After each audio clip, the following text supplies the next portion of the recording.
Bonjour, ici Viviane Henny, accoucheuse de sens, de transformation et de mission de vie. Eh bien, j'aborde le 5e volet de la présentation du psaume 77 et aujourd'hui nous abordons la 3e partie de ce psaume qui démarre avec le verset 11 et s'arrête au verset 16 avec ce fameux mot que nous avons déjà vu, Sélah. Fais une pause, réfléchis, médite, reste en silence. Eh bien, cette 3e partie, c'est une invitation de passer de la plainte à la gratitude, du monologue au dialogue. Nous avions vu que dans la première partie, Asaph nous interpellait, nous présentait la prière comme un simple dialogue, une simple façon de parler à Dieu, avec tout son être, tout son corps, qui peut s'exprimer dans le cri, le gémissement, la plainte, le soupir, mais aussi l'expression de ses émotions que l'on accueille et que l'on ne fuit pas, que l'on ne refile pas à Dieu, mais que l'on intègre avec ses pensées profondes, ses réflexions, ses méditations. Dans la 2e partie, nous avions vu que Dieu se plaît à nous répondre, mais pas toujours de la façon dont nous y attendons. Et Asaph nous présente les façons typiques de l'être humain de réagir face aux réponses déroutantes de Dieu, comme se taire, ruminer, bouder, entrer dans le monologue et le dialogue intérieur, et surtout de se trouver face à Dieu, non pas en dialogue direct, mais en réflexion profonde, à se poser plein de questions, si c'est pas un Dieu méchant, si c'est pas un Dieu qui nous a abandonnés ou qui est en colère contre nous. Voilà que dans cette 3e partie, elle commence avec toujours ces plaintes d'Asaph. C'est là ma souffrance, que la main du Très-Haut a changé à mon égard. Et il y a un changement, un tournant mystérieux avec le verset 12, où Asaph va arrêter de se plaindre, d'envisager toutes sortes de scénarios catastrophiques pour passer à une attitude de gratitude, de louange envers Dieu. J'évoquerai, dit-il au verset 12, le souvenir des œuvres du Seigneur. Oui, le souvenir de tes œuvres merveilleuses. Et je méditerai sur tes exploits et je passerai en revue tes hauts faits. D'ailleurs, je ne sais pas en passant si vous avez remarqué qu'il a passé de se poser des questions à propos de Dieu à lui parler directement, puisqu'il dit au verset 12, les souvenirs des œuvres du Seigneur, oui, les souvenirs de tes merveilles d'autrefois. Sur tes exploits, je passerai en revue tes hauts faits. Voilà qu'il s'adresse à Dieu en direct. Il commence à louer Dieu, à le remercier et à penser autrement. Paul nous invite aussi dans son épître aux Philippiens au chapitre 4, les versets 8 et 9, de concentrer toute notre pensée, toute notre attention sur ce qui est beau, agréable, parfait. C'est une invitation de passer de nos monologues intérieurs, de nos plaintes, à « Ah Seigneur, à ceci, à cela, je n'en peux plus, la vie est difficile, tout va mal, je suis perdue, je suis seule, je suis démunie, je suis sans argent, sans appui, je ne suis pas reconnue. » À Dieu, que tu es remarquable, merveilleux. Si vous n'en pouvez plus de vos monologues intérieurs, de vos plaintes, de vos complaintes, changez de sujet de votre chanson, de votre litanie, de votre complainte, comme je l'avais dit dans la 2e partie. Arrêtez vos pensées négatives et engagez la première, passez à une vitesse supérieure, celle de la gratitude, de la pertinence de la gratitude. Passer de la question « Dieu, tu as fini d'être bienveillant envers moi, tu m'as abandonné, est-ce que tu es en colère ?» à « Dieu, que tu es merveilleux, que tu es remarquable. » Bien, pour pouvoir dire cela, c'est une invitation à méditer sur ce que Dieu fait dans ma vie aujourd'hui, dans ma vie hier, dans ma vie la semaine dernière.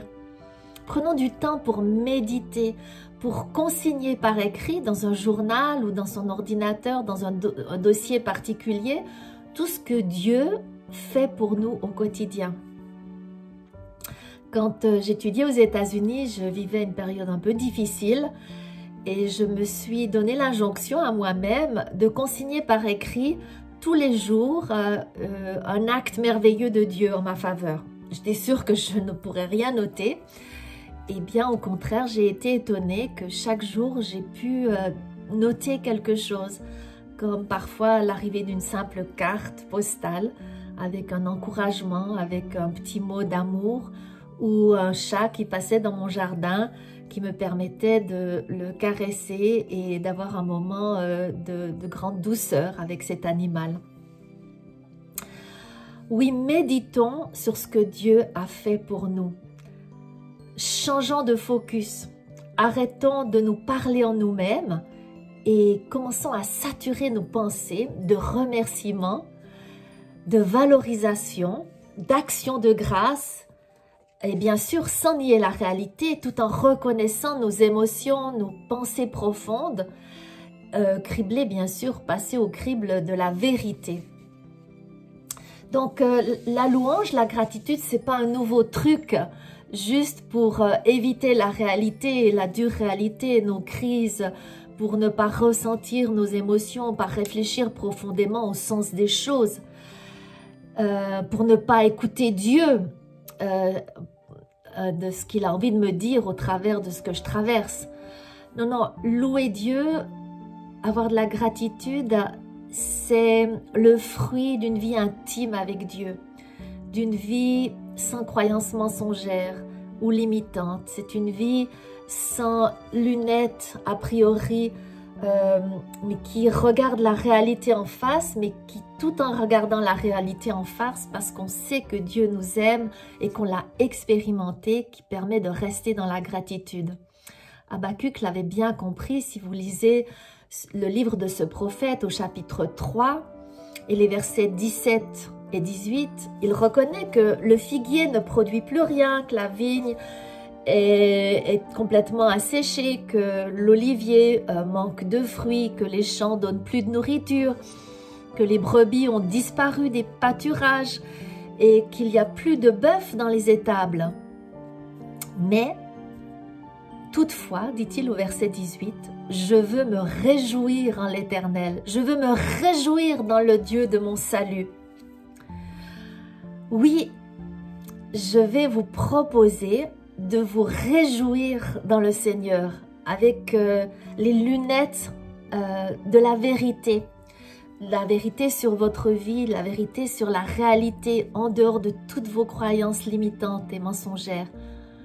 Prenez du temps pour voir quand Dieu vous a sauvé, quand il a fait un miracle pour vous.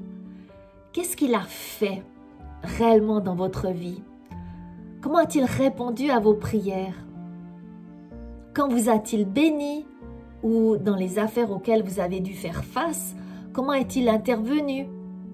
Ou encore comment Dieu vous surprend ou vous a surpris ou vous cajole au quotidien? Peut-être que c'est important de partager quelques expériences de ma propre vie.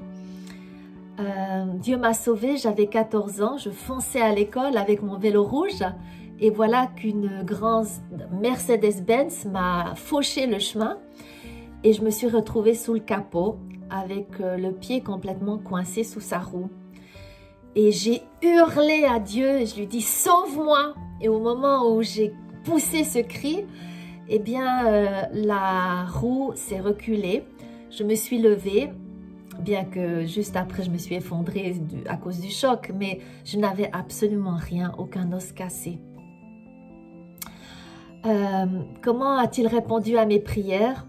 Depuis l'âge de 6 ans, j'ai eu de la peine à apprendre à lire, j'ai pratiquement lu aucun livre, et je dois tous les livres que j'ai lus au grand engagement de ma maman qui m'a lu pratiquement tous mes livres et qui m'a soutenue Et je dois dire que je me rappelle, lorsque j'avais à peu près 25-26 ans, lorsque j'étais pasteur dans l'église de Genève, eh bien, d'avoir prêché sur l'évangile de Jean, le premier chapitre, que Jésus est la parole, que Dieu est la parole, qu'il est la lumière, la vie, et que ceux qui croient en lui sont transformés par lui. Eh bien, je me rappelle pour la première fois avoir pu lire sans trébucher, sans m'encoubler, sans inverser les mots. Et j'ai eu une immense reconnaissance de cette réponse à ma prière. Comment m'a-t-il béni? Comment Dieu m'a béni? Eh bien, je me rappelle quand j'étudiais aux États-Unis, au séminaire d'Andrews University pour mon doctorat en théologie, eh bien, nous étions que 2 femmes quand j'ai commencé, au milieu de 500 hommes, et pratiquement tous ces hommes avaient des bourses des pays d'où ils provenaient, ou des fédérations, des unions dont ils sortaient. Nous étions les 2 seuls à n'avoir aucune bourse. Et un jour, le docteur Hazel, qui était le président du séminaire, le directeur du séminaire, et opposé au ministère des femmes, nous a fait venir dans son bureau. Et je me rappelle, il nous a dit « Mesdemoiselles, je ne sais pas pourquoi je fais ce que je vais faire.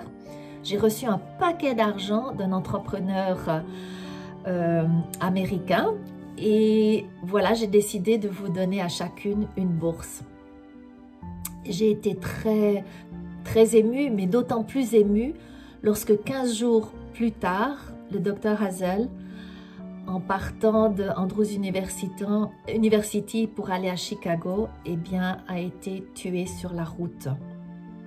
Et je remercie Dieu de comment il a employé in extremis la volonté de cet homme, même à l'encontre de sa propre volonté, pour nous bénir. Bien sûr, cela ne remet pas en cause les questions face au silence ou face à la souffrance, comme par exemple la mort du docteur Hazel. Ça, c'est le sujet peut-être d'une autre vidéo, mais je voulais insister aujourd'hui comment Dieu nous bénit, même au travers de circonstances très douloureuses.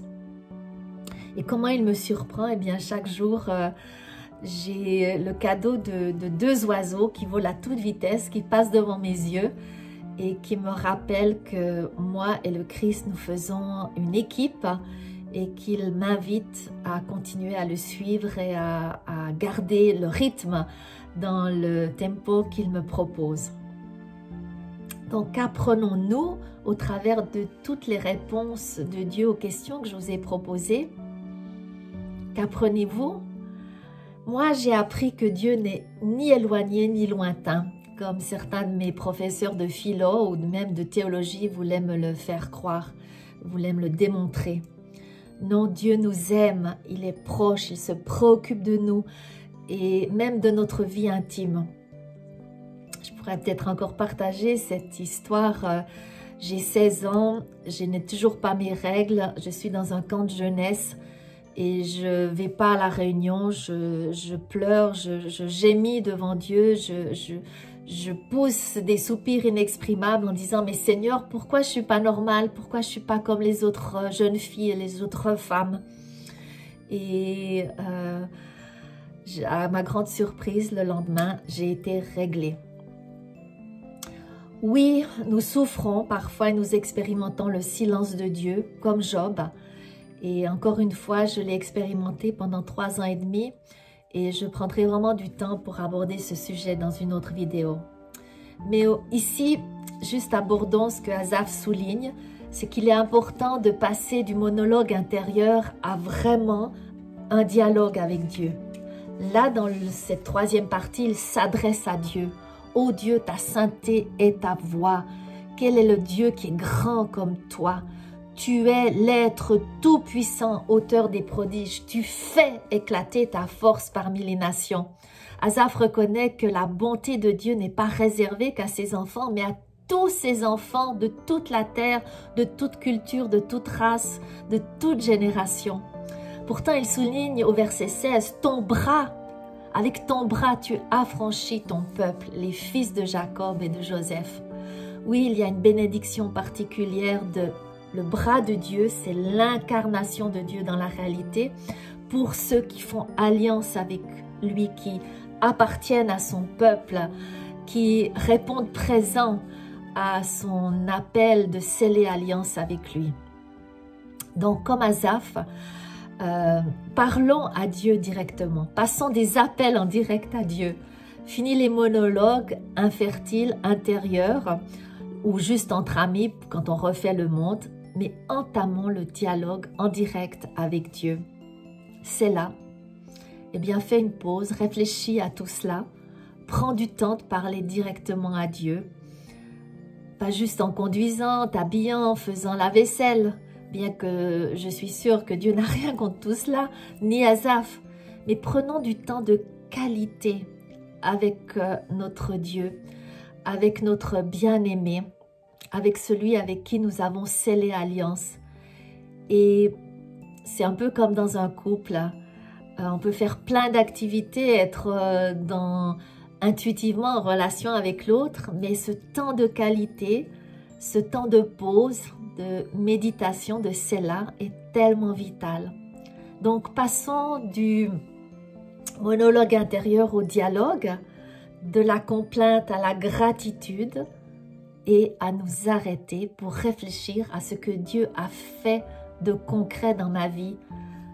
Passer d'une foi intellectuelle à une foi expérientielle, telle est l'invitation de Asaph dans cette troisième partie du psaume 77. Eh bien, soyez bénis, prenez du temps de réfléchir, de méditer sur ce que Dieu a fait pour vous, comment il a répondu à vos prières.